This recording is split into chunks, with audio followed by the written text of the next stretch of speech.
Buenas tardes, chicos. Bienvenidos a nuestra reunión del martes. Gracias por darme ese gusto hermoso de verlos. Para mí es verdaderamente un privilegio, es un honor poder estar con ustedes cada semana. Y mientras pongo las diapositivas, Ivoncita entonces me va a regalar una hermosa oración. Gracias. Gracias, te amo. Bueno, amado Rey del Cielo, te damos gracias en este día. Nos reunimos aquí en torno a ti para aprender de tu palabra, para bendecir este día, para bendecir estas clases. Te damos las gracias por la tecnología que tú usas a favor tuyo, Señor, a favor de tantas personas que de pronto todavía no te conocen y no conocen nada, Señor, de estas promesas, Señor, y de todo esto que nos espera para la eternidad. Te damos gracias porque podemos poner los ojos más allá de este mundo y lo que vivimos y está pues la eternidad junto a ti. Te damos gracias, Padre.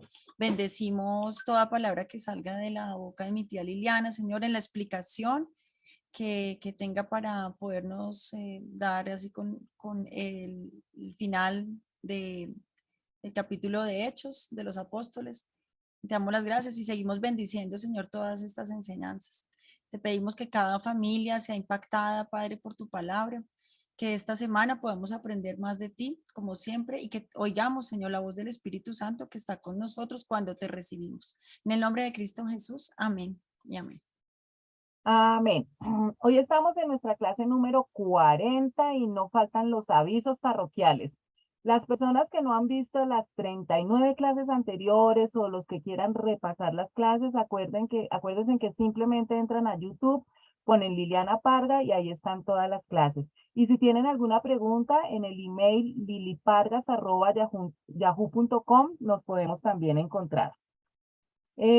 Como siempre les cuento, les explico a los que entran por primera vez, estamos haciendo un hermoso estudio de los libros del Nuevo Testamento. Ya estudiamos el primer grupo de los evangelios, Mateo, Marcos, Lucas y Juan, y les cuento que Dios mediante hoy vamos a terminar el libro de Hechos de los Apóstoles.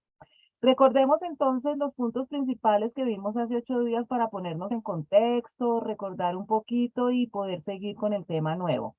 Hace 8 días quedamos en que estudiamos en que el apóstol Pablo llegó a Éfeso, a la ciudad de Éfeso, y nos enteramos que allí pasó 3 años, uno de los sitios donde más se quedó. Estuvo 3 meses en la sinagoga enseñándole a los judíos, como siempre hacía cuando llegaba a una ciudad nueva, pero nosotros ya sabemos que los judíos muy duros de corazón, muy poquitos aceptaban a Jesús como el Mesías, y la mayoría se volvían automáticamente enemigos del cristianismo y enemigos del apóstol Pablo. 2 años estuvo enseñando entonces en salones alquilados en la escuela de Tirano, donde le enseñaba a los gentiles que tenían un corazón más abierto, y casi 9 meses en diferentes lugares. Dentro de los gentiles el evangelio fue muchísimo mejor aceptado. También vimos hace 8 días cómo Dios, obrando a través de Pablo, hizo milagros extraordinarios, como que si Pablo tocaba una prenda y esa prenda tocaba a alguna persona enferma, enseguida se sanaba. Cosas extraordinarias estaba haciendo el Espíritu Santo a través de Pablo. También leímos la historia de 7 hermanos, los hijos de Seba, que cuando vieron a Pablo hacer tantos milagros de sanidad sobrenaturales, ellos eran como una especie de exorcistas ambulantes y quisieron hacer lo mismo cuando se encontraron con un hombre endemoniado. Y lo curioso es que cuando tratan de liberar al hombre, ellos le dicen, en el nombre de Jesús, del que Pablo predica, y el demonio que estaba en el hombre les dijo, mire, yo conozco a Jesús y sé quién es Pablo, pero ustedes quiénes son. El demonio no sabía quién eran los hijos de Seba y en vez de ser exorcizado, de ser liberado, el hombre poseído por el demonio adquirió una fuerza sobrenatural y saltó sobre ellos dominándolos. Y los 7 hijos huyeron de aquella casa desnudos y heridos. Les dio una golpiza y así aprendimos la seriedad con que se deben tratar todas las cosas del mundo sobrenatural. Esta era una ciudad que estaba impregnada de brujería, de hechicería, de esoterismo. Mucha gente practicaba eso y cuando vieron la paliza que el demonio le dio a estos hombres que no eran dignos porque no eran verdaderamente hijos de Dios y no tenían el poder del nombre de Jesucristo. El temor se apoderó de todos ellos y un buen número de los que practicaban la hechicería juntaron todos sus libros en un montón y los quemaron, a pesar que eso sumó era una gran cantidad de dinero que quemaron allí. Y así la palabra del Señor crecía y se difundía con poder arrollador entre los gentiles. También vimos hace 8 días cómo entonces Pablo en su tercer viaje visita muchas ciudades, pero su deseo era regresar nuevamente a Jerusalén, partir de Éfeso a Jerusalén, pero antes visitó unas ciudades en toda la región de Macedonia, algunas ciudades que ya había estado allí, otras que visitaba por primera vez. Y manifestó su deseo de llegar a Roma. Él quería visitar a Roma, su sueño era llegar a Roma para evangelizar. Vimos también hace 8 días cómo en Éfeso había un hombre llamado Demetrio que se dedicaba a la confección de templecillos, de estatuas de plata de los dioses que adoraban allí en Éfeso, especialmente de Diana, que era la diosa principal.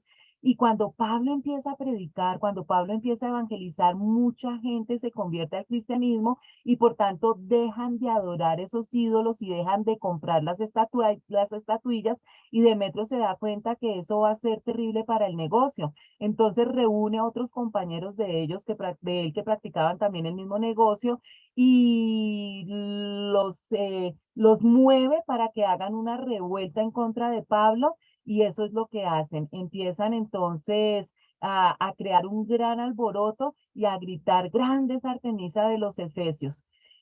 Pablo no estaba en ese momento, pero cogen a dos compañeros de viaje de Pablo, Gallo y Aristarco, y los meten al teatro de Éfeso para darles una paliza, para maltratarlos.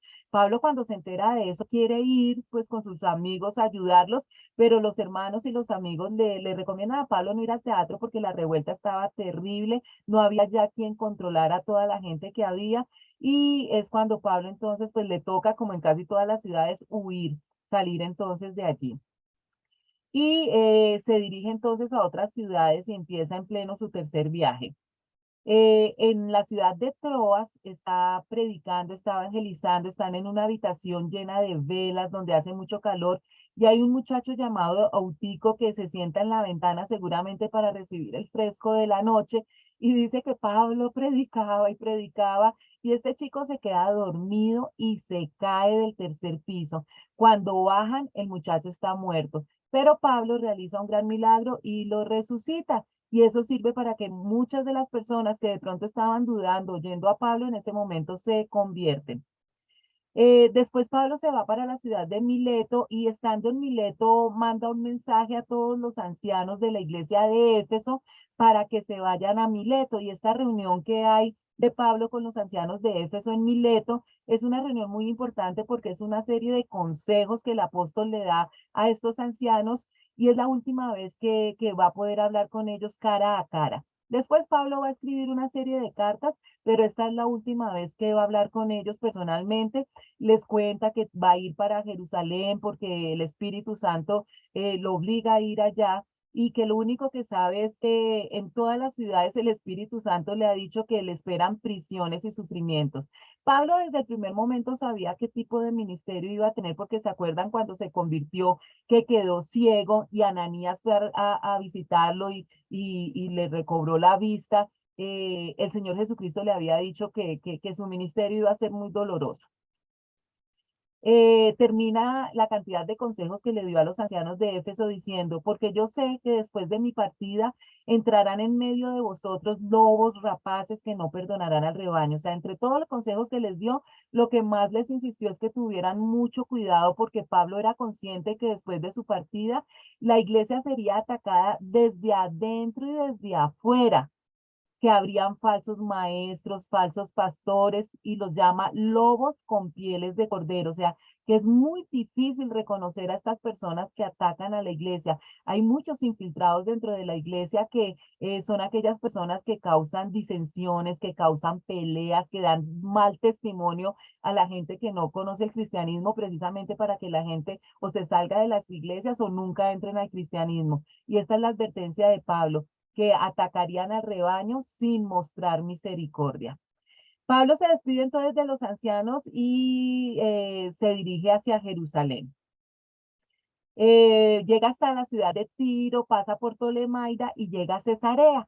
Y allí tiene un encuentro con Felipe el Evangelista, el que le predicó al eunuco etíope. Y allí nos enteramos que Felipe tiene 4 hijas solteras que tienen el don de profecía. Y les decía yo cómo el Señor Jesucristo empieza a reivindicar la figura de la mujer y a volverla más participativa en las cosas espirituales y en las cosas políticas, cosa que no se tenía entre los judíos ortodoxos. Se encuentran, tienen un segundo encuentro con el profeta Ágabo, que toma el cinturón de Pablo, se amarra pies y manos y dice, el dueño de este cinturón va a ser arrestado en Jerusalén. Pues todos le dicen a Pablo, no vayas, no vayas, y él le dice, no, no, no, tengo que hacer la voluntad del Señor. Cuando llega a Jerusalén, todos los hermanos, incluyendo a Jacobo, el hermano del Señor Jesucristo, le da la bienvenida con mucha alegría porque ya hacían varios años que no lo veían. Y Pablo les da un informe de todo lo que pasó con la conversión de los gentiles. Jacobo le cuenta que los judíos no lo quieren para nada porque habían llegado los rumores que él estaba hablando mal de la ley de Moisés, hablando mal del templo, diciéndole a las personas que no se circuncidaran, y le aconseja que se vaya con 4 creyentes judíos que habían hecho un voto del nazareato para que él les pagara el voto y para que los judíos se dieran cuenta que él todavía cumplía las leyes de Moisés. Pero estando en el templo, los judíos que habían rechazado a Jesucristo como el Mesías se dan cuenta que Pablo está allí y lo encierran en el templo y lo comienzan a golpear. Avisan a la guardia romana que hay un motín, que hay una revuelta en Jerusalén y llegan allí y arrestan a Pablo, se lo llevan al cuartel. Pero antes de que él se vaya, en griego le habla al comandante y le pide el favor que le dé permiso de hablarle al pueblo y al pueblo le habla en arameo. El comandante queda gratamente sorprendido de que Pablo hablara griego porque eso solamente lo hacían personas que tenían muchos estudios, de personas que verdaderamente eran intelectuales. Como siempre, Pablo empieza a hablarle al pueblo contándoles su experiencia, contándoles su testimonio, pero lo empiezan a abuchar y a pedir que lo maten y al final no lo escuchan y al comandante le toca llevarlo a la cárcel. Eh, Sobre todo cuando Pablo dice que Dios lo envió a hablarle a los gentiles, ahí es cuando ellos no aceptan el mensaje de Pablo. El comandante quedó muy intrigado, quería saber por qué acusaban a Pablo y por eso siempre lo saca a tiempo antes de que lo golpeen y lo maten y lo defiende de esa manera. Y al otro día lo lleva ante el Sanedrín porque quiere saber exactamente de qué lo acusan. Y Pablo pues entonces también tiene su defensa ante el Sanedrín. Pero cuando empieza a hablar, le pegan un golpe terrible y Pablo se pone furioso y le pega un insulto al sumo sacerdote sin saber que él era el sumo sacerdote y por eso después pide disculpas. Sin embargo, vuelve a repetir la frase que ya había dicho, que me están juzgando porque he puesto mi esperanza en la resurrección de los muertos, sabiendo que allí habían fariseos que sí creían en la resurrección de los muertos. En todo caso, empieza nuevamente una discusión en el Sanedrín y se tornó tan violento el altercado que el comandante tuvo miedo de que le hicieran pedazos a Pablo. Así que ordenó a los soldados que bajaran para sacarlo de allí por la fuerza y llevárselo al cuartel por segunda vez. Y nuevamente se queda el comandante sin saber exactamente por qué lo están acusando. Y termina este pasaje con un versículo clave porque el Señor Jesucristo se le aparece a Pablo y le dice, a la noche siguiente se le presentó el Señor y le dijo, ten ánimo, Pablo, pues como has testificado de mí en Jerusalén, así es necesario que testifiques también en Roma. Entonces ese sueño que tenía Pablo de ir a Roma se le va a cumplir, pero ahorita vamos a ver todo lo que tiene que pasar antes de llegar a Roma. Y aquí quedamos, entonces empezamos material nuevo. Estoy un poquitico afectada de la garganta. Entonces vamos, en Hechos 23, versículos 12-15, que dice, muy de mañana los judíos tramaron una conspiración y juraron bajo maldición no comer ni beber hasta que lograran matar a Pablo. Más de 40 hombres estaban implicados en esta conspiración. Se presentaron ante los jefes de los sacerdotes y los ancianos y les dijeron, nosotros hemos jurado bajo maldición no comer nada hasta que logremos matar a Pablo. Ahora, con el respaldo del consejo, pídale al comandante que haga comparecer al reo ante ustedes con el pretexto de obtener información más precisa sobre su caso. Nosotros estaremos listos para matarlo en el camino. Fíjense en esto tan terrible. El odio que le sentían los judíos. Recuerdan ustedes que Pablo siempre llega a predicarle a los judíos.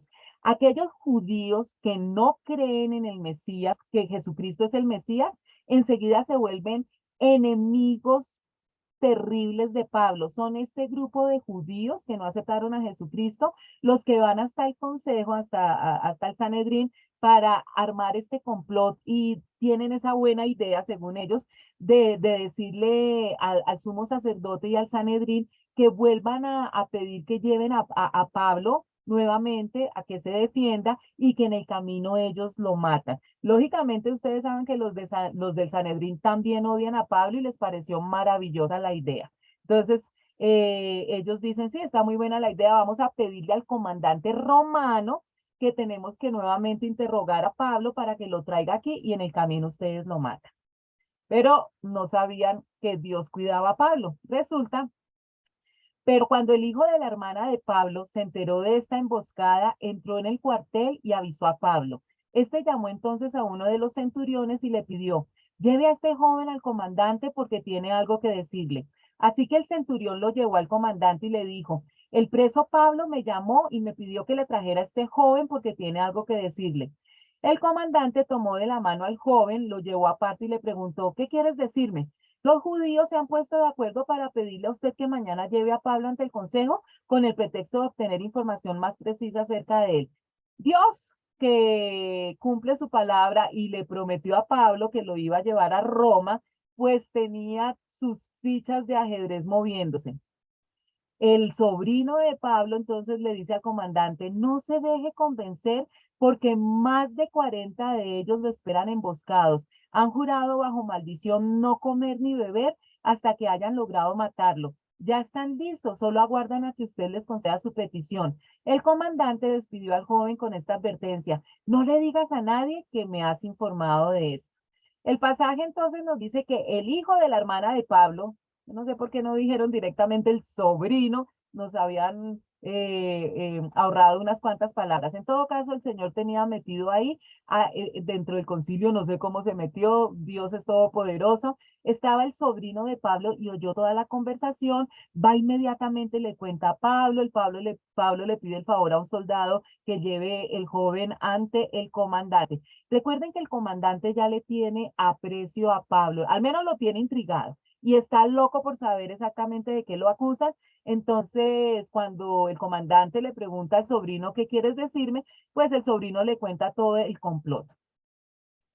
Entonces el comandante llamó a dos de sus centuriones y les ordenó, alisten un destacamento de 200 soldados de infantería, 70 de caballería y 200 lanceros para que vayan a Cesarea esta noche a las 9 y preparen cabalgaduras para llevar a Pablo sano y salvo al gobernador Félix. Además escribió una carta con estos términos. Claudio Licias, a su excelencia el gobernador Félix, saludos. Los judíos prendieron a este hombre y estaban a punto de matarlo, pero yo llegué con mis soldados y lo rescaté porque me había enterado de que es ciudadano romano. Yo quería saber de qué lo acusaban, así que lo llevé al consejo judío. Descubrí que lo acusan de algunas cuestiones de su ley, pero no había contra él cargo alguno que mereciera la muerte o la cárcel. Cuando me informaron que se tramaba una conspiración contra este hombre, decidí enviarlo a usted enseguida. También les ordené a sus acusadores que expongan delante de usted los cargos que tengan contra él. Miren, el comandante tan lindo atendió el llamado que le hizo el sobrino de Pablo y lógicamente no iba a atender la solicitud del Sanedrín judío de llevar a Pablo hasta el consejo, sino que piensa sacarlo a escondidas de Jerusalén. Y dice que manda que se prepare un destacamento de 200 soldados de infantería, 70 de caballería, 200 lanceros. Miren ese ejército tan gigante que prepara para cuidar a Pablo. Y la idea era que saliera de Jerusalén y llegara a la región de Cesarea.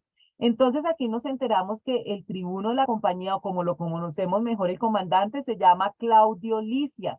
No sabíamos el nombre del comandante, Claudio Lisias.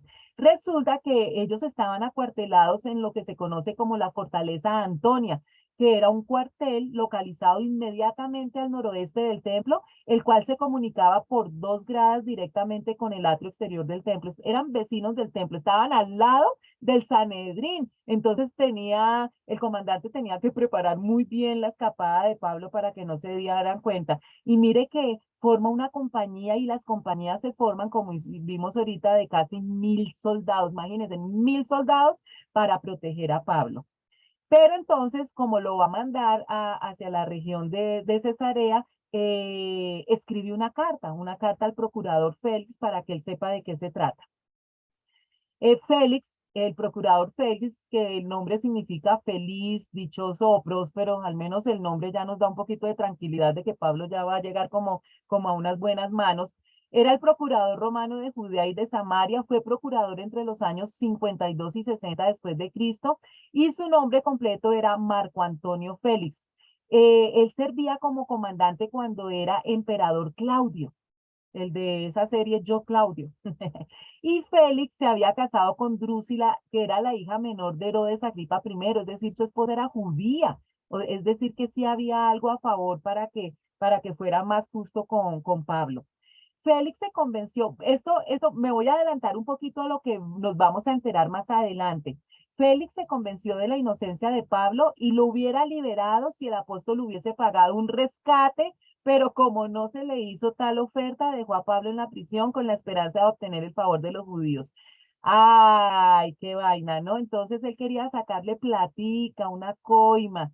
Entonces, págame y lo dejo libre, pero como Pablo no le pagó, entonces dijo, no, lo tengo aquí encarcelado a ver los judíos que lo están acusando, ¿qué me ofrecen? Lo único que quería era dinero. Entonces, retrocedemos nuevamente, eso es lo que va a pasar después. Nos devolvemos cuando el comandante escribe la carta a Félix. Así que los soldados, según se les había ordenado, tomaron a Pablo y lo llevaron de noche hasta Antípatris. Al día siguiente dejaron que la caballería siguiera con él mientras ellos volvían al cuartel. Cuando la caballería llegó a Cesarea, le entregaron la carta al gobernador y le presentaron también a Pablo. Félix leyó la carta y preguntó de qué provincia era. Al enterarse de que Pablo era de Cilicia, le dijo, te daré audiencia cuando lleguen tus acusadores, y ordenó que lo dejaran bajo custodia en el palacio de Herodes. Bueno, entonces llega Pablo con todo el destacamento, le entregan la carta a Félix, Félix la lee, le interesa el caso y por eso dice, listo, yo voy a ser el juez en este caso, pero tengo que esperar a que llegue la parte acusadora y lo deja en una cárcel que no era pues para reos comunes, sino un poquito más cómoda, para que pase allí la noche. 5 días después, el sumo sacerdote Ananías bajó a Cesarea con algunos de los ancianos y un abogado llamado Tértulo para presentar ante el gobernador las acusaciones contra Pablo. Cuando se hizo comparecer al acusado, Tértulo expuso su caso ante Félix. Excelentísimo Félix, bajo su mandato hemos disfrutado de un largo periodo de paz y gracias a la previsión suya se han llevado a cabo reformas en pro de esta nación. Ay, echándole cepillo, ¿no? Ahí lambiéndole. En todas partes y en toda ocasión reconocemos esto con profunda gratitud. Pero a fin de no importunarlo más, le ruego que con la bondad que lo caracteriza, nos escuche brevemente. ¡Qué cepillero! Hemos descubierto que este hombre es una plaga que por todas partes anda provocando disturbios entre los judíos. Es cabecilla de la secta de los nazarenos. Incluso trató de profanar el templo. Por eso lo prendimos. Usted mismo al interrogarlo podrá cerciorarse de la verdad de todas las acusaciones que presentamos contra él. Los judíos corroboraron la acusación afirmando que todo esto era cierto. Entonces, miren este hombre, todas esa manera como empieza la acusación, ¿no? Primero cepillándolo y de una manera con un lenguaje muy profesional, le dice a Félix, este hombre es una plaga que por todas partes anda provocando disturbios entre los judíos. Ananías, el sumo sacerdote, estaba ahí con el fiscal, el tértulo era como el fiscal, el abogado acusador. Y definitivamente esto de adular al procurador, a Félix, eso le agradaba a él vivía de ese tipo de, de personas. Cuando el gobernador con un gesto le concedió la palabra, Pablo respondió: sé que desde hace muchos años usted ha sido juez de esta nación, así que de buena gana presento mi defensa. Acuérdense que está casado con una judía. Usted puede comprobar fácilmente que no hace más de 12 días que subí a Jerusalén para adorar. Mis acusadores no me encontraron discutiendo con nadie en el templo, ni promoviendo motines entre la gente en las sinagogas, ni en ninguna otra parte de la ciudad. Tampoco pueden probarle a usted las cosas de que ahora me acusan. Sin embargo, esto sí confieso, que adoro al Dios de nuestros antepasados siguiendo este camino que mis acusadores llaman secta, pues estoy de acuerdo con todo lo que enseña la ley y creo lo que está escrito en los profetas. Tengo en Dios la misma esperanza que estos hombres profesan de que habrá una resurrección de los justos y de los injustos. En todo esto procuro conservar siempre limpia mi conciencia delante de Dios y de los hombres. Después de una ausencia de varios años, volví a Jerusalén para traerle donativos a mi pueblo y presentar ofrendas. En esto estaba, habiéndome yo purificado, cuando me encontraron en el templo. No me acompañaba ninguna multitud ni estaba implicado en ningún disturbio. Los que me vieron eran algunos judíos de la provincia de Asia, y son ellos los que deberían estar delante de usted para formular sus acusaciones, si es que tienen algo contra mí. De otro modo, estos que están aquí deberían declarar qué delito hallaron en mí cuando comparecí ante el consejo, a no ser lo que exclamé en presencia de ellos. Es por la resurrección de los muertos, por lo que hoy me encuentro procesado delante de ustedes. Entonces, mire esta defensa, como siempre, magistral de Pablo. Pablo, ante el gobernador Félix, mire que es directo, sin ningún tipo de adulación, sin cepillar, sino que va al grano. Ahora, desde este momento yo quiero que ustedes comprendan algo hermosísimo. El sueño de Pablo, después de haber hecho 3 viajes misioneros donde visitó tantísimas ciudades, donde estuvo siempre su vida en peligro, su sueño es ahora ir a Roma. Y uno pensaría que después de todo lo duro que le ha tocado a Pablo para evangelizar, Dios lo llevaría directamente a Roma, pero se van a dar cuenta que no, que va a pasar mucho tiempo antes de que él llegue a Roma. Pero cada sitio donde Pablo va a estar defendiéndose, a simple vista va a ser eso, que él está defendiéndose, pero es en cuenta que realmente lo que Pablo está haciendo es evangelizando. Miren esto tan hermoso. A través de su supuesta defensa, él está haciendo que todas las personas que lo escuchen estén oyendo el mensaje del evangelio. Entonces, ya nuevamente oyeron el mensaje los del consejo, lo oyó el comandante romano allá en Jerusalén, el pueblo, y ahora está, mire, tan lejos, en plenas ciudades gentiles, ante Félix, evangelizándolo. Supuestamente está defendiéndose, pero realmente lo está evangelizando.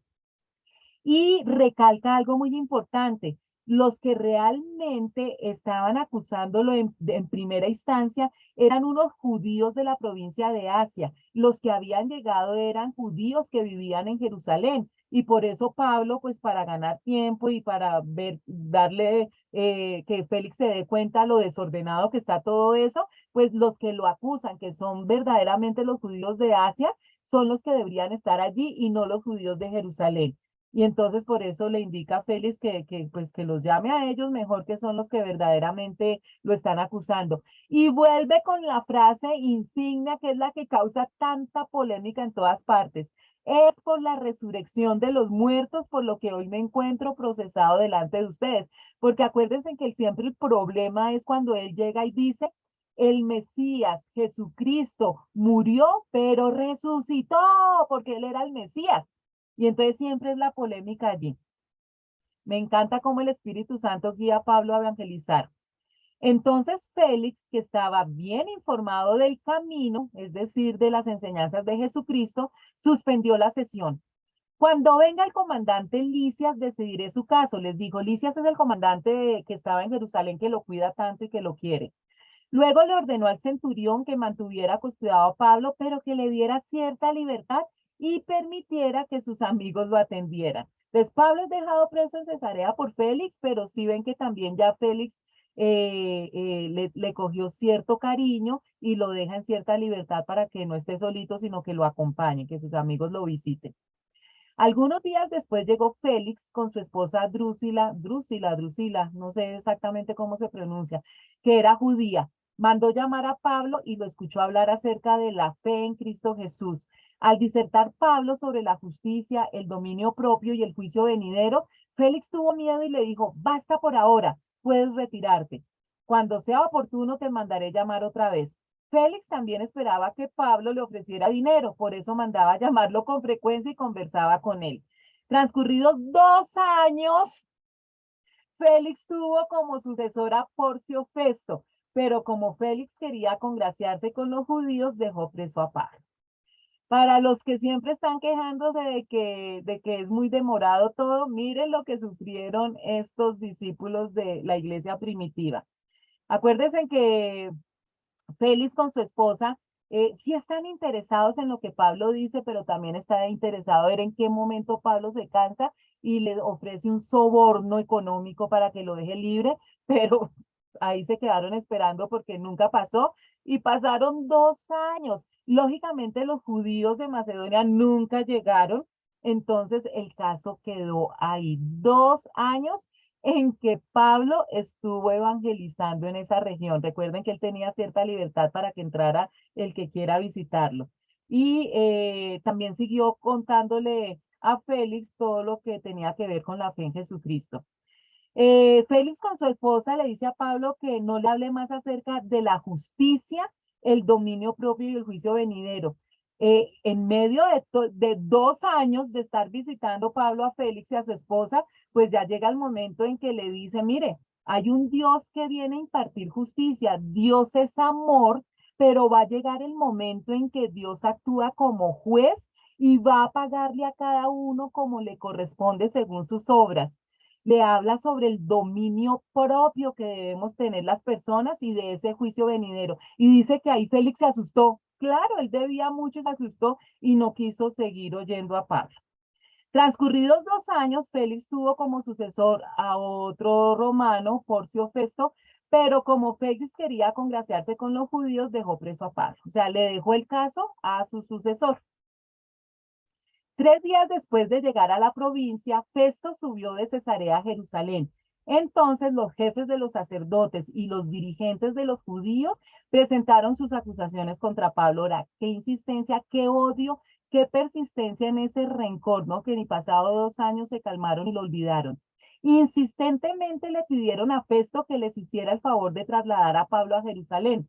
Lo cierto es que ellos estaban preparando una emboscada para matarlo en el camino. Festo respondió, Pablo está preso en Cesarea y yo mismo partiré en breve para allá. Que vayan conmigo algunos de los dirigentes de ustedes y formulen allí sus acusaciones contra él si es que ha hecho algo malo. Tampoco les funcionó el plan esta vez. Porcio Festo fue procurador romano de Judea del año 58 al año 62 después de Cristo. La historia casi no revela cosas de él y lo poco que revela pues es favorable. Su deseo de gobernar bien se observa por su ida a Jerusalén. Fíjense que solamente llevaba 3 días como gobernador y enseguida va a Jerusalén para tener una buena relación con los judíos. Las autoridades religiosas le pidieron que hiciera traer a Pablo a Jerusalén, pero su intención verdadera era matarlo durante el viaje y aunque él no sabía nada del complot ni nada de eso, pues por obra de Dios no acepta, sino que pide más bien que sus acusadores vayan hasta Cesarea. Después de pasar entre los judíos unos 8 o 10 días, Festo bajó a Cesarea y al día siguiente convocó al tribunal y mandó que le trajeran a Pablo. Cuando éste se presentó, los judíos que habían bajado de Jerusalén lo rodearon, formulando contra él muchas acusaciones graves que no podían probar. Pablo se defendía, no he cometido ninguna falta ni contra la ley de los judíos, ni contra el templo, ni contra el emperador. Mire, tanto tiempo él defendiéndose. Entonces, lo mismo que le decía Félix, lo hace ahora ante Festo. Pero Festo, queriendo congraciarse con los judíos, le preguntó, ¿estás dispuesto a subir a Jerusalén para ser juzgado allí ante mí? Pablo contestó, ya estoy ante el tribunal del emperador, que es donde se me debe juzgar. No les he hecho ningún agravio a los judíos, como usted sabe muy bien. Si soy culpable de haber hecho algo que merezca la muerte, no me niego a morir. Pero si no son ciertas las acusaciones que estos judíos formulan contra mí, nadie tiene el derecho de entregarme a ellos para complacerlos. Apelo al emperador. Después de consultar con sus asesores, Festo declaró, ¿has apelado al emperador? Al emperador irás, el emperador que está en Roma. Resulta que cuando Festo le pregunta a Pablo si quiere devolverse a Jerusalén para ser juzgado allá, pues Pablo sabe muy bien que si él se devuelve a Jerusalén en el camino lo matan. Y por eso, para defender su vida, es que apela al emperador. Pasados algunos días, el rey Agripa y Berenice llegaron a Cesarea para saludar a Festo. Como se entretuvieron allí varios días, Festo le presentó al rey el caso de Pablo. Hay aquí un hombre, le dijo, que Félix dejó preso. Cuando fui a Jerusalén, los jefes de los sacerdotes y los ancianos de los judíos presentaron acusaciones contra él y exigieron que se le condenara. Les respondí que no es costumbre de los romanos entregar a ninguna persona sin antes concederle al acusado un careo con sus acusadores y darle la oportunidad de defenderse de los cargos. Cuando acudieron a mí, no dilaté el caso, sino que convoqué al tribunal el día siguiente y mandé traer a este hombre. Al levantarse para hablar, sus acusadores no alegaron en su contra ninguno de los delitos que yo había supuesto. Más bien, tenían contra él algunas cuestiones tocantes a su propia religión y sobre un tal Jesús ya muerto y que Pablo sostiene que está vivo. Yo no sabía cómo investigar tales cuestiones, así que le pregunté si estaba dispuesto a ir a Jerusalén para ser juzgado allí con respecto a esos cargos. Pero como Pablo apeló para que se le reservara el fallo al emperador, ordené que quedara detenido hasta ser remitido a Roma. A mí también me gustaría oír a ese hombre, le dijo Agripa a Festo. Pues mañana mismo lo oirá usted, le contestó Festo. Pobre Pablo, todavía le toca quedarse más tiempo en la región porque a Festo lo visita el rey Agripa y su hermana Berenice, y estos cuando oyen toda la historia que Festo le cuenta, quieren oír también a Pablo, quieren conocerlo. ¿Sería malo para Festo enviar a Pablo a Cesarea sin ningún cargo oficial en su contra? Al emperador en Roma no le gustaría saber exactamente de qué acusan, porque me hacen perder el tiempo que ni siquiera hay una acusación formal contra este hombre. Y Festo creía que Agripa, que tenía conocimiento muy profundo de las costumbres y de las leyes judías, cuando oyera a Pablo, pues le iba a ayudar también a escribirle la carta al emperador en Roma con unos cargos más firmes, más concretos. Al día siguiente, Agripa y Berenice se presentaron con gran pompa y entraron en la sala de la audiencia acompañados por oficiales de alto rango y por las personalidades más distinguidas de la ciudad. Festo mandó que le trajeran a Pablo y dijo, Rey Agripa y todos los presentes, aquí tienen a este hombre. Todo el pueblo judío me ha presentado una demanda contra él, tanto en Jerusalén como aquí en Cesarea, pidiendo a gritos su muerte. He llegado a la conclusión de que él no ha hecho nada que merezca la muerte, pero como apeló al emperador, he decidido enviarlo a Roma. El problema es que no tengo definido nada que escribir al soberano acerca de él. Por eso lo he hecho comparecer ante ustedes y especialmente delante de usted, rey Agripa, para que como resultado de esta investigación tenga yo algunos datos para mi carta. Me parece absurdo enviar un preso sin especificar los cargos contra él. Y miren cómo el Señor mueve todas sus fichas espirituales para que haya más audiencia escuchando a Pablo, su supuesta defensa, y realmente es para que el Evangelio llegue a más personas. Mire, ese insignificante rey Agripa y su hermana Berenice aprovechan esta ocasión para hacer alarde de su posición y dice el pasaje que se visten con pompa, ropas ceremoniales, o sea, hacen todo un acto para la defensa de Pablo, invitan a una cantidad de gente y entonces eso beneficia a la evangelización porque muchas más personas van a escuchar la defensa de Pablo. Lucas indudablemente quería contrastar al pobre prisionero, la humildad de Pablo, su sencillez, con ese salón lleno de pompa y de gente arrogante, con Agripa, Berenice, porque estaban todos los oficiales de más alto rango y los principales hombres de la ciudad. Mire, de ninguna otra manera el evangelio les hubiera llegado a todas estas personas si no fuera por la novelería que ellos tenían de conocer a ese preso. Y Dios utiliza todo esto para que a través de Pablo ellos conozcan la verdad de Jesucristo. Ellos después no van a tener excusa. Cuando Dios en el juicio final les presente la película, cuando ellos se enteraron de cuál era la manera de uno recibir la salvación y ellos digan, yo no sabía, les van a presentar esta película. Ellos sí supieron cómo poder recuperar ese paraíso que se perdió en el Génesis.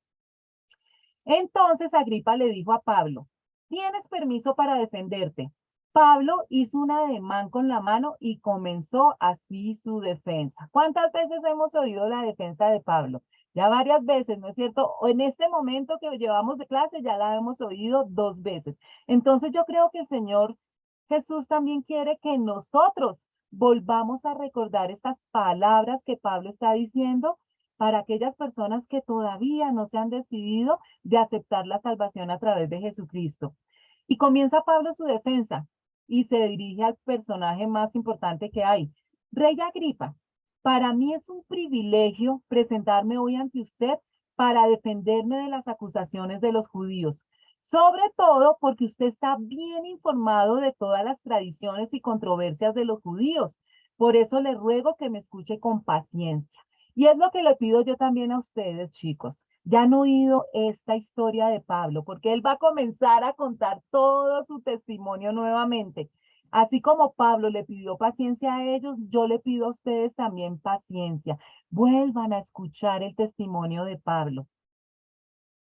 Todos los judíos saben cómo he vivido desde que era niño, desde mi edad temprana entre mi gente y también en Jerusalén. Ellos me conocen desde hace mucho tiempo y pueden atestiguar, si quieren, que viví como fariseo, de acuerdo con la secta más estricta de nuestra religión, y ahora me juzgan por la esperanza que tengo en la promesa que Dios hizo a nuestros antepasados. Pablo le recuerda que él era uno de ellos, que él era como ellos y que conoce absolutamente toda la ley judía. Esta es la promesa que nuestras 12 tribus esperan alcanzar rindiendo culto a Dios con diligencia día y noche. Es por esta esperanza, oh rey, por lo que me acusan los judíos. ¿Por qué les parece a ustedes increíble que Dios resucite a los muertos? O sea, ¿por qué se aterran de que Jesucristo resucitó si todo judío y más los fariseos creían en la resurrección? Pues bien, yo mismo estaba convencido de que debía hacer todo lo posible por combatir el nombre de Jesús de Nazaret. Eso es precisamente lo que hice en Jerusalén. Con la autoridad de los jefes de los sacerdotes, metí en la cárcel a muchos de los santos y cuando los mataban, yo manifestaba mi aprobación. Muchas veces anduve de sinagoga en sinagoga castigándolos para obligarlos a blasfemar. Mi obsesión contra ellos me llevaba al extremo de perseguirlos incluso en ciudades del extranjero. En uno de esos viajes iba yo hacia Damasco con la autoridad y la comisión de los jefes de los sacerdotes. A eso del mediodía, oh rey, mientras iba por el camino, vi una luz del cielo más refulgente que el sol, que con su resplandor nos envolvió a mí y a mis acompañantes. Todos caímos al suelo y yo oí una voz que me decía en arameo, Saulo, Saulo, ¿por qué me persigues? ¿Qué sacas con darte cabezazos contra la pared? Aquí nos estamos enterando de cositas, de detallitos del testimonio de Pablo en su conversión que no lo sabíamos antes. Por ejemplo, esta frase, cuando el Señor le dice a Pablo, ¿qué sacas con darte cabezazos contra la pared? Era un modismo que se tenía en la época diciendo, por más que patalees, no vas a obtener lo que quieres. Entonces Pablo siguió su narración, su evangelización. Entonces pregunté, ¿quién eres, Señor? Yo soy Jesús, a quien tú persigues, me contestó el Señor. Ahora, ponte en pie y escúchame. Me he aparecido a ti con el fin de designarte siervo y testigo de lo que has visto de mí y de lo que te voy a revelar. te libraré de tu propio pueblo y de los gentiles. Es decir, que por más que lo intenten matar los judíos y los gentiles, Dios lo va a proteger y hasta el momento lo ha cumplido, ¿no? Te envío a estos, es decir, a los gentiles, para que les abran los ojos y se conviertan de las tinieblas a la luz y del poder de Satanás a Dios, a fin de que por la fe en mí reciban el perdón de los pecados y la herencia entre los santificados. Así que, Rey Agripa, no fui desobediente a esa visión celestial. Al contrario, comenzando con los que estaban en Damasco, siguiendo con los que estaban en Jerusalén y en toda Judea, y luego con los gentiles, a todos les prediqué que se arrepintieran y se convirtieran a Dios y que demostraran su arrepentimiento con sus buenas obras. Solo por eso los judíos me prendieron en el templo y trataron de matarme. Pero Dios me ha ayudado hasta hoy y así me mantengo firme, testificando a grandes y pequeños. No he dicho sino lo que los profetas y Moisés ya dijeron que sucedería, que el Cristo padecería y que siendo el primero en resucitar, proclamaría la luz a su propio pueblo y a los gentiles. Y termina con la frase. Al llegar Pablo a este punto de su defensa, Festo interrumpió. Estás loco, Pablo, le gritó. El mucho estudio te ha hecho perder la cabeza. No estoy loco, excelentísimo Festo, contestó Pablo. Lo que digo es cierto y sensato. El rey está familiarizado con estas cosas y por eso hablo ante él con tanto atrevimiento. Estoy convencido de que nada de esto ignora porque no sucedió en un rincón. Entonces Festo sabía toda lo que se enseñaba en el judaísmo de la llegada de un Mesías y que de ese Mesías tenía que padecer y que tenía que morir. Porque acuérdense que los judíos, el argumento que tenían para no aceptar a Jesucristo como el Mesías era que él había muerto en la cruz, cuando ya los profetas les habían anunciado a ellos durante mucho tiempo que ese Mesías tenía que padecer. Entonces, la apasionada exhortación de Pablo definitivamente tocó el corazón también de todas las personas que estaban ahí. Pero cuando Pablo llegó a la misma frase de que Dios lo manda a predicarle a los gentiles, es cuando Festo lo interrumpe, exactamente como lo hicieron los judíos en el templo. Y Festo acusa a Pablo de estar loco, así como acusaron a Cristo sus amigos y parientes cuando él también predicaba. Rey Agripa, ¿cree usted en los profetas? A mí me consta que sí. Un poco más y me convences de hacerme cristiano, le dijo Agripa. Sea por poco o por mucho, le replicó Pablo, le pido a Dios que no solo usted, sino también todos los que me están escuchando hoy lleguen a ser como yo, aunque sin estas cadenas. Miren esa frase tan triste cuando le dice, por poco me convences. Estuvo por poco de recibir la vida eterna, de recibir la salvación. Qué tristeza. Espero que las personas que todo este tiempo han estado estudiando este Nuevo Testamento conmigo nunca vayan a decir esta frase. Por poco me convencen y alejarse de Dios y de la salvación a través de Jesucristo. Es lo más triste que le puede pasar a una persona que ya conociendo el Evangelio no lo acepte. Se levantó el rey y también el gobernador, Berenice y los que estaban sentados con ellos. Al retirarse decían entre sí, este hombre no ha hecho nada que merezca la muerte ni la cárcel. Y Agripa le dijo a Festo, ¿se podría poner en libertad a este hombre si no hubiera apelado al emperador? ¿Sí ven cómo el discurso de Pablo sí los convenció? Primero, de que era inocente. Ellos salieron convencidos de que esas palabras que Pablo pronunciaba eran ciertas. El rey y su séquito salió del recinto con Festo y sostuvo una reunión en privado en la cual todos concordaron en que Pablo era inocente. Y esas palabras de Agripa de que lástima que Pablo hubiera apelado al emperador porque lo hubieran dejado libre, pero Dios tenía todo fríamente calculado y Pablo necesitaba llegar a Roma para que del camino de Cesarea hasta Roma, muchísima más gente todavía iba a escuchar el mensaje de evangelización. Cuando se decidió que navegáramos rumbo a Italia, bueno, por fin salieron entonces de Cesarea y ya se van para Roma. Entregaron a Pablo y algunos otros presos a un centurión llamado Julio, que pertenecía al batallón imperial. Subimos a bordo de un barco con matrículas de Adamitio, que estaba a punto de zarpar hacia los puertos de las provincias de Asia, y nos hicimos a la mar. Nos acompañaba Aristarco, un macedonio de Tesalónica. Bueno, tenemos primero que darnos cuenta que en toda esta correría y toda es todo lo que está viviendo Pablo, ¿quién lo está acompañando? El que está escribiendo el libro. Lucas está con él.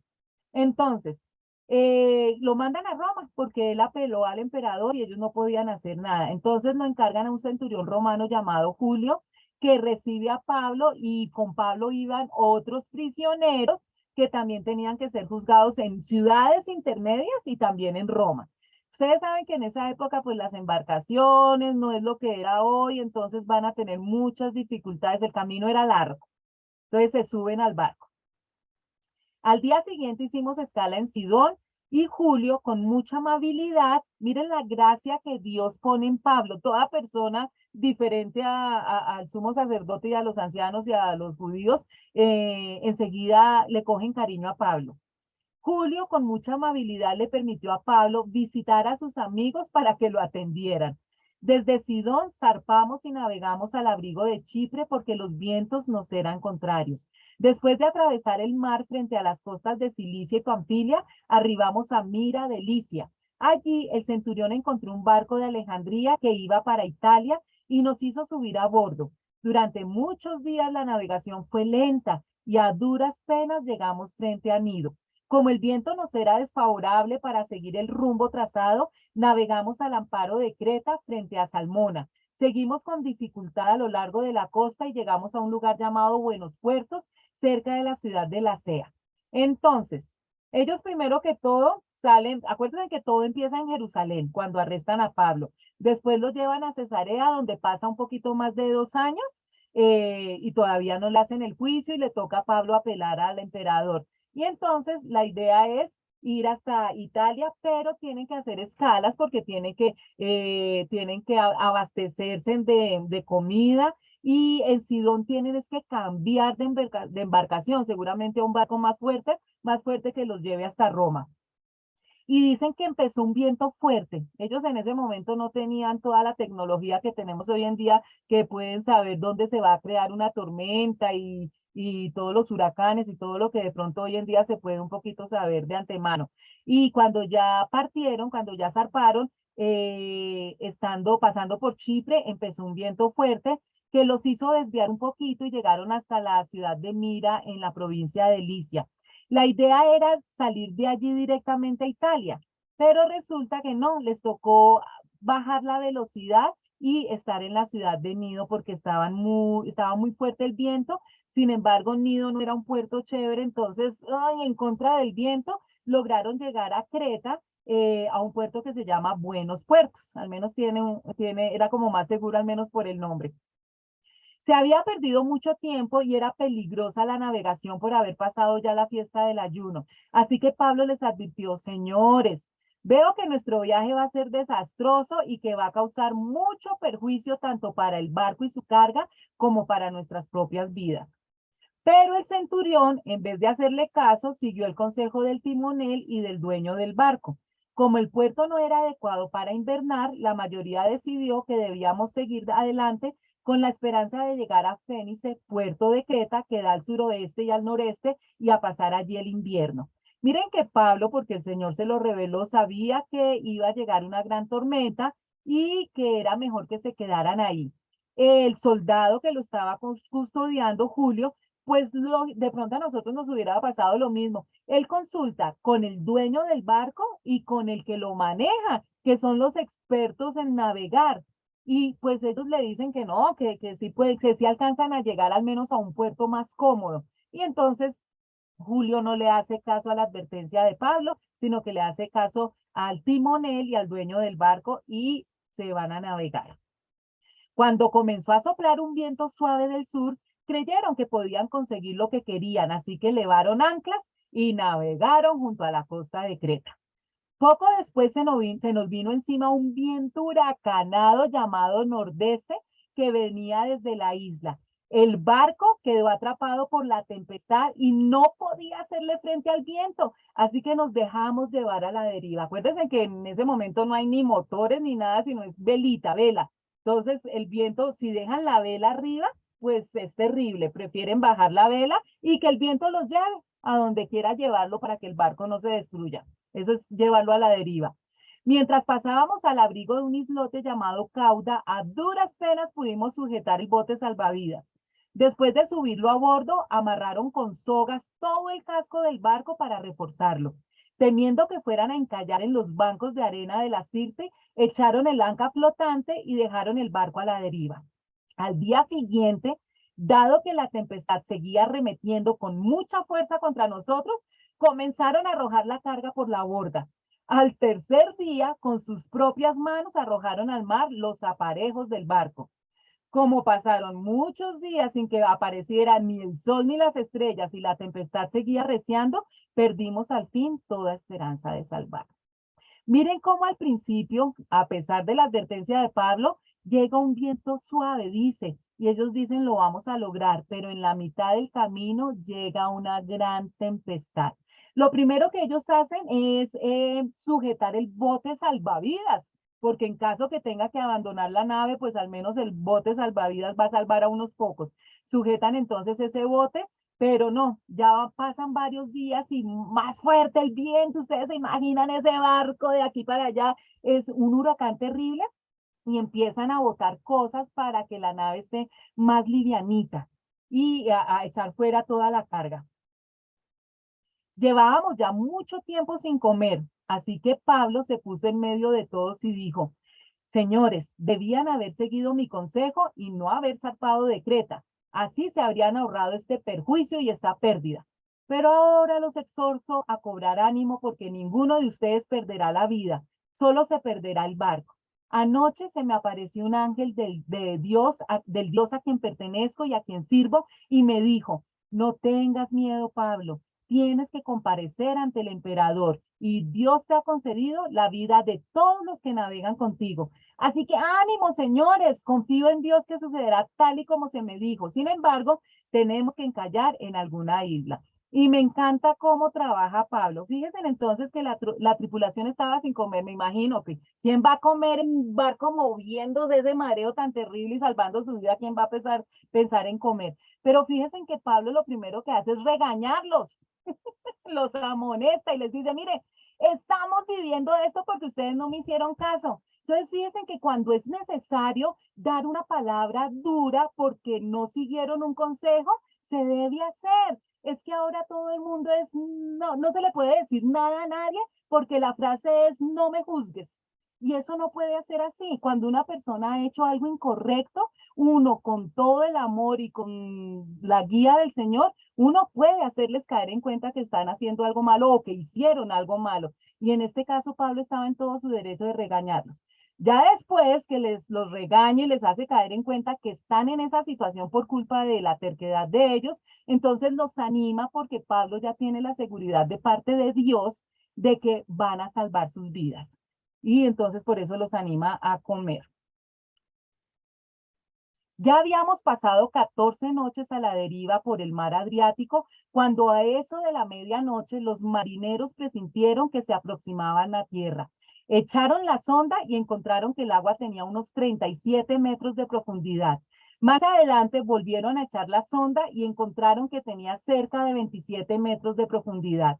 Temiendo que fuéramos a estrellarnos contra las rocas, echaron 4 anclas por la popa y se pusieron a rogar que amaneciera.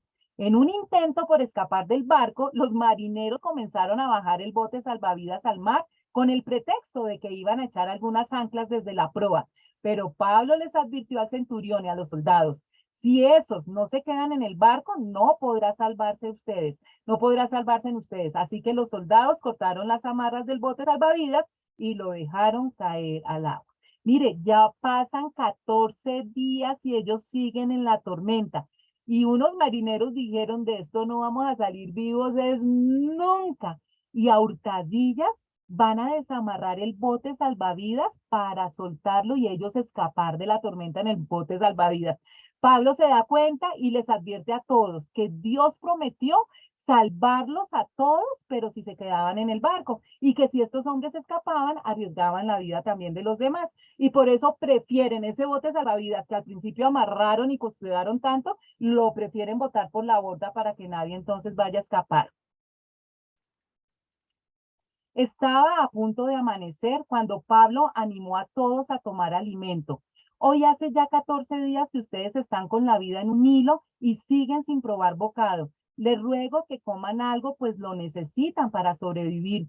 Ninguno de ustedes perderá ni un solo cabello de la cabeza. Dicho esto, tomó pan y dio gracias a Dios delante de todos. Luego lo partió y comenzó a comer. Todos se animaron y también comieron. Éramos en total 276 personas en el barco. Una vez satisfechos, aligeraron el barco echando el trigo al mar. Entonces, en el pasaje anterior leímos que ellos empezaron a medir la profundidad y cada vez que echaban la cuerdita para medir, se dieron cuenta que había menos profundidad, es decir, que sí se estaban acercando a una playa. Entonces, por eso Pablo los exhorta a que coman, porque ya llevaban mucho tiempo sin comer y definitivamente iban a tener que abandonar el barco. Y para poder nadar hasta la playa tenían que tener fuerzas. Por eso entonces ellos comen y miren, no solamente comen para alimentarse, sino también hacen una especie de cena de partimiento del pan para que Dios los bendiga. Y miren toda la cantidad. Yo antes no me imaginaba tantas personas en el barco. 276 personas iban en el barco y ninguna iba a morir. Cuando amaneció, no reconocieron la tierra, pero vieron una bahía que tenía playa, donde decidieron encallar el barco a como diera lugar. Cortaron las ancas y las dejaron caer en el mar, desatando a la vez las amarras de los timones. Luego izaron a favor del viento la vela de proa y se dirigieron a la playa. Pero el barco fue a dar en un banco de arena y encalló. La proa se encajó en el fondo y quedó varada, mientras la popa se hacía pedazos al embate de las olas. Los soldados pensaron matar a los presos para que ninguno escapara a nado, pero el centurión quería salvarle la vida a Pablo y les impidió llevar a cabo el plan. Dio orden de que los que pudieran nadar saltaran primero por la borda para llegar a tierra y de que los demás salieran valiéndose de tablas o de restos del barco. De esta manera, todos llegamos sanos y salvos a tierra. Entonces, efectivamente, tocaron tierra, pero antes de que llegaran bien cerquita, el barco encalló, se frenó y quedó contra la arena y quedó como levantadito y las olas que venían por detrás empezaron a destruir el barco. Se estaba destruyendo el barco, entonces tenían que ya salir del barco. Entonces, todos los que sabían nadar se tiraron al agua de una vez y los que no sabían nadar cogieron tablas, muebles, lo que pudieran para tirarse en el agua y así llegar a la playa. Y nos dice que absolutamente todos. Pero antes de que sucediera esto pasó algo tenaz. Iban a matar a los presos para que no se escaparan. Y miren también aquí está entonces el favor de Dios. Julio, para evitar que mataran a Pablo, que recordemos que es un preso, entonces les impidió que mataran a todos los presos solo por salvarle la vida a Pablo. Todos se salvaron conforme a lo que Dios había dicho. Una vez a salvo, nos enteramos de que la isla se llamaba Malta. Los isleños nos trataron con toda clase de atenciones, encendieron una fogata y nos invitaron a acercarnos porque estaba lloviendo y hacía frío. Sucedió que Pablo recogió un montón de leña y la estaba echando al fuego cuando una víbora que huía del calor se le prendió en la mano. Al ver la serpiente colgada de la mano de Pablo, los isleños se pusieron a comentar entre sí: sin duda este hombre es un asesino, pues aunque se salvó del mar, la justicia divina no va a consentir que siga con vida. Pero Pablo sacudió la mano y la serpiente cayó en el fuego, y él no sufrió ningún daño. La gente esperaba que se hinchara o cayera muerto de repente, pero después de esperar un buen rato y de ver que nada extraño le sucedía, cambiaron de parecer y decían que era un dios. Miren esto que pasa. Llegan a una isla que después se enteran que es la isla de Malta. Las 200 y pucho de personas logran llegar y mira que las personas que estaban en la playa pues vieron toda la escena del barco que viene, que se destroza, de toda esa cantidad de gente que viene nadando y ya los esperan con fogatas. Y Pablo, a pesar del cansancio y de todo, recoge leña. Si ven tan lindo, él va enseguida a trabajar y a recoger leña. Y dice que cuando estaba recogiendo la leña, una víbora que seguramente era muy venenosa, lo muerde porque todos los nativos estaban esperando que enseguida se muriera por el veneno. Y por eso es que dicen, sin duda es un asesino porque se salvó de la tormenta, pero enseguida lo picó una víbora para que se muera. Pero no le pasó nada. Entonces cambian inmediatamente. Ay, no, no, no es un asesino, es un dios. Así son las personas de volubles. La serpiente no le hace ningún daño. Cerca de allí había una finca que pertenecía a Publio, el funcionario principal de la isla. Este nos recibió en su casa con amabilidad y nos hospedó durante 3 días. El padre de Publio estaba en cama, enfermo con fiebre y disentería. Pablo entró a verlo y después de orar le impuso las manos y lo sanó. Como consecuencia de esto, los demás enfermos de la isla también acudían y eran sanados. Nos colmaron de muchas atenciones y nos proveyeron de todo lo necesario para el viaje. Dios permitió que sucediera todo lo de la serpiente para que Pablo sobresaliera de todas las 200 y pucho de personas que llegaron. Enseguida se empezó a correr la voz de que había alguien especial en la isla que había llegado del barco que se había hundido y el jefe, el gobernador de la isla, lo manda a llamar y lo invita. ¿Sí ven lo que es el favor de Dios y la gracia de Dios? Inmediatamente el más importante de la isla lo acoge. Y Dios le tiene también ahí preparado otro regalito. El papá está enfermo y así Pablo, en el nombre de Jesucristo, puede hacer otro milagro, lo que va a hacer que lo aprecien muchísimo más cuando sana al padre del gobernador. Eso permite que toda la gente enferma de la isla acudan a Pablo para que él los sane y Pablo, lógicamente, aprovecha también ¿para qué? Para evangelizarlos. Miren, si el tiempo hubiera estado perfecto y hubieran navegado y hubieran llegado a Roma, jamás en la vida el mensaje de Jesucristo hubiera llegado a Malta. ¿Sí ven Dios tan lindo? Permitió que la gente de la isla también oyeran el mensaje de salvación. Al cabo de 3 meses en la isla, zarpamos en un barco que había invernado allí. Era una nave de Alejandría que tenía por insignia a los dioses dioscuros. Hicimos escala en Siracusa, donde nos quedamos 3 días. Desde allí navegamos bordeando la costa y llegamos a Regio. Al día siguiente se levantó el viento del sur y al segundo día llegamos a Puteoli. Allí encontramos algunos creyentes que nos invitaron a pasar una semana con ellos y por fin llegamos a Roma. Los hermanos de Roma, habiéndose enterado de nuestra situación, salieron hasta el foro de Apio y 3 tabernas a recibirnos. Al verlos, Pablo dio gracias a Dios y cobró ánimo. Cuando llegamos a Roma, a Pablo se le permitió tener su domicilio particular con un soldado que lo custodiara. Entonces, les tocó estarse en Malta 3 meses porque hasta que pasara el invierno. Acuérdense que se quedaron sin barco. El barco se destruyó, pero qué casualidad, ¿no? Allí había un barco que también le tocó pasar el invierno y era un barco de Alejandría, un barco egipcio que era muchísimo más potente, más poderoso y más cómodo que el barco que ellos tenían y lograron subir todas esas personas a ese barco para llegar a Roma. Y nos dice que tenía una insignia en la proa, una insignia de los dioses dioscuros. ¿Qué es eso de los dioses dioscuros? En esos barcos se acostumbraba a tener figuras en la proa que ellos, según ellos, era para traerles, para bendecir los viajes y todo eso. Este barco de Alejandría tenía en la proa, estos dioses también se llaman los dioses gemelos, que no son otros sino Castor y Pollux, también conocidos como dioscuros o los gemelos, que según la mitología griega eran hijos de Zeus y de Leda. Entonces era esta figura la que tenía el barco. Bueno, entonces aquí hay algo muy importante. Fíjense ustedes que oficialmente Pablo tiene 3 viajes misioneros, ¿no es cierto? Que ya los vimos, ya los estudiamos desde que comenzamos a estudiar el libro de los Hechos. 3 viajes misioneros, pero nosotros podemos hablar de un cuarto viaje misionero, porque aunque la idea era que Pablo saliera de Jerusalén y llegara a Roma para su sentencia, esto fue otro viaje totalmente misionero. Antes de llegar a Roma pasaron por muchísimas ciudades donde también se evangelizó. Este viaje a Roma fue puro misionero. Entonces, por fin salieron de Malta, Llegaron a Siracusa y mire que le permitieron visitar a los hermanos cristianos. Parecían más como en un crucero de vacaciones que llevándolo preso a que fuera a su sentencia. Pasaron por Regio y nos dice que llegaron a la ciudad de Puteoli, donde también estaban hermanos cristianos que los esperaban, evangelizaron y por fin llegan a Roma.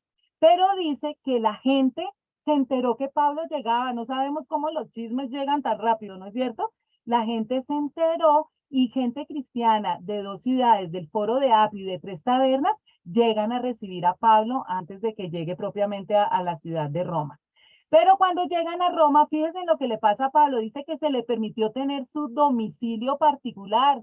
Entonces él llegó a una casa común y corriente y que solamente un soldado lo custodiaba. Entonces llegó prácticamente con muchas libertades. 3 días más tarde, Pablo convocó a los dirigentes de los judíos cuando estuvieron reunidos. Les dijo: a mí, hermanos, a pesar de no haber hecho nada contra mi pueblo ni contra las costumbres de nuestros antepasados, me arrestaron en Jerusalén y me entregaron a los romanos. Estos me interrogaron y quisieron soltarme por no ser yo culpable de ningún delito que mereciera la muerte. Cuando los judíos se opusieron, me vi obligado a apelar al emperador, pero no porque tuviera alguna acusación que presentar contra mi nación. Por este motivo he pedido verlos y hablar con ustedes, precisamente por la esperanza de Israel estoy encadenado. Entonces, lo primero que hace Pablo cuando llega a Roma es convocar a los dirigentes judíos que viven en Roma.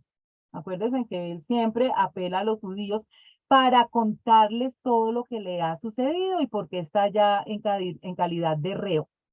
Nosotros no hemos recibido ninguna carta de Judea que tenga que ver contigo, le contestaron ellos, ni ha llegado ninguno de los hermanos de allá con malos informes o que haya hablado mal de ti. Pero queremos oír tu punto de vista porque lo único que sabemos es que en todas partes se habla en contra de esa secta. Entonces, otra oportunidad para evangelizar. Llegan los judíos que ni siquiera han oído el mensaje de Jesucristo, han oído rumores de que hay una secta. Entonces Pablo aprovecha para evangelizar a estos judíos de Roma. Señalaron un día para reunirse con Pablo y acudieron en mayor número a la casa donde estaba alojado. Desde la mañana hasta la tarde estuvo explicándoles y testificándoles acerca del reino de Dios y tratando de convencerlos respecto a Jesús, partiendo de la ley de Moisés y de los profetas. Unos se convencieron por lo que él decía, pero otros se negaron a creer. No pudieron ponerse de acuerdo entre sí y comenzaron a irse. Cuando Pablo añadió esta última declaración, con razón el Espíritu Santo les habló a sus antepasados por medio del profeta Isaías diciendo: ve a este pueblo y dile, por mucho que oigan, no entenderán, por mucho que vean, no percibirán, porque el corazón de este pueblo se ha vuelto insensible, se les han embotado los oídos y se les han cerrado los ojos. De lo contrario, verían con los ojos, oirían con los oídos, entenderían con el corazón y se convertirían y yo los sanaría. Por tanto, quiero que sepan que esta salvación de Dios se ha enviado a los gentiles y ellos sí escucharán. En todo caso, yo creo que para Pablo siempre debió ser muy doloroso, a él le debió siempre doler su corazoncito, porque él insistía e insistía en primero evangelizar a sus hermanos judíos. Y con la misma táctica, recordándoles que todo lo que había pasado ya estaba profetizado en el Antiguo Testamento que ellos tanto estudiaban, que se sabían de memoria. Pero mire, dicen, algunos creyeron, pero la mayoría no creyeron. Entonces Pablo termina esta evangelización a los judíos recordándoles también una enseñanza del profeta Isaías, una profecía que se estaba cumpliendo en ese momento en ellos y que hoy en día también se cumple mucho. Mire, se las voy a repetir, pero en la nueva traducción viviente para que entiendan exactamente Isaías que estaba profetizando de parte de Dios.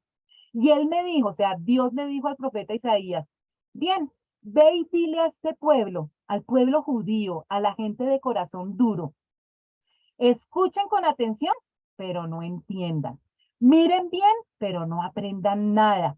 Endurece el corazón de este pueblo, tápales los oídos y ciérrales los ojos. De esta forma, no verán con sus ojos, ni oirán con sus oídos, ni comprenderán con su corazón, para que no se vuelvan a mí en busca de sanidad. Miren cómo el Señor trata con cada persona para que el evangelio se vuelva algo poderoso en la vida de cada uno de los seres humanos y ellos lleguen a arrepentirse de sus pecados y aceptar a Jesucristo como Señor y Salvador. Pero ese corazón endurecido de los incrédulos hace que definitivamente llegue un momento en que el Señor les va a tapar los ojos, los oídos y el corazón para que ya no haya ninguna oportunidad de salvación en ellos.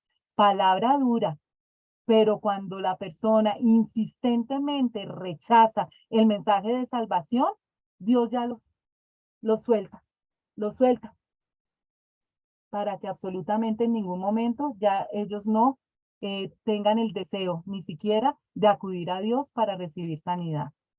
Y es cuando Pablo les dice, ya lo hice todo por ustedes judíos, ya me voy por los gentiles porque ellos sí escuchan. Durante Durante 2 años completos permaneció Pablo en la casa que tenía alquilada y recibía a todos los que iban a verlo y predicaba el reino de Dios y enseñaba acerca del Señor Jesucristo sin impedimento y sin temor alguno. Fíjense en todo el tiempo que pasó desde el momento que él salió de Jerusalén acusado, que estuvo en Cesarea 2 años, pasó del viaje desde hasta llegar a Roma, pasaron también en mucho tiempo, y en Roma, antes de ser juzgado, pasaron 2 años más. Todo este tiempo evangelizando, sin querer queriendo, de una manera que uno no se hubiera imaginado, como reo, pero con muchas libertades, Pablo evangelizó en Roma. Y chicos, este es el fin del libro de los Hechos.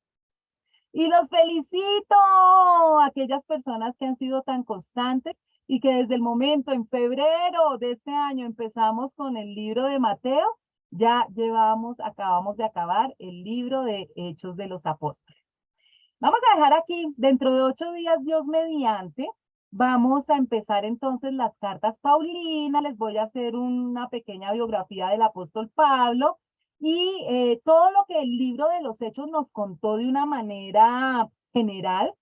Vamos a empezar a conocer más detalles de la vida de Pablo en la medida que él escribe esas cartas a todas esas ciudades que él visitó cuando hizo sus viajes misioneros. Son unos libros muchísimo más cortos, vamos a terminar, yo creo, rápido. Les cuento, chicos, para que también ustedes se programen.